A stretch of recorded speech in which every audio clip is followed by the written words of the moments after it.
पिताजी की मौत के बाद रामू अपनी माँ और दोनों छोटी बहनों के साथ इस भरी दुनिया में अकेला रह गया था।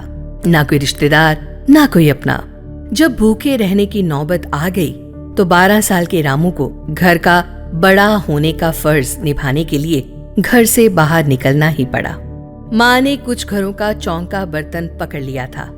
मजबूरी की मारी दुखियारी माँ कम पैसों में भी ज्यादा से ज्यादा काम करती थी। मालकी ने ज्यादा से ज्यादा काम बताती और वे बेचारी उनको खुश करने के लिए काम करती जाती, क्योंकि वो एक मजबूर माँ। वो हाड़ तोड़ मेहनत करके कैसे कैसे करके अपने तीनों बच्चों का पेट पाल रही थी। रामू ने भी अब काम करना शुरू कर दिया। रामू दिन भर काम की तलाश में इधर उधर जब भटक रहा था, छोटे मोटे काम तलाश कर रहा था, उनको करके अपनी माँ की मदद करने की कोशिश कर रहा था, मगर उसको कोई बड़ा काम नहीं देता था। सब बच्चा समझकर उसको भगा देते थे। आखिर एक दिन एक चाय वाली ने उससे पूछ लिया, काम करेगा? और उसने हाँ कर दी। रामू दिन भर मेहनत से काम करता रहा, गिलास साफ करता रहा, चाय पहुंचाता रहा और दिन भर की मेहनत के बाद उसे अब इंतजार था अपनी पगार का।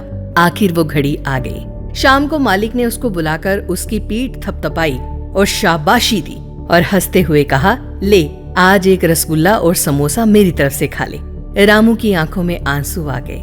वो अपने भीगे हुए गले से बोला, नहीं भैया, मुझे तो माँ के हाथ की फूली हुई गोल रोटी ही अच्छी लगती है, मैं तो रोटी ही खाऊंगा। मालिक खुश हुआ। उसने 4-5 रसगुल्ले और समोसे एक कागज में भर दिए और साथ में पगार दी। अब रामू घर की तरफ बड़े बड़े कदम बढ़ा रहा था अपने माँ के हाथ की गोल गोल रोटी खाने के लिए। ये सिर्फ एक रामू की कहानी नहीं है।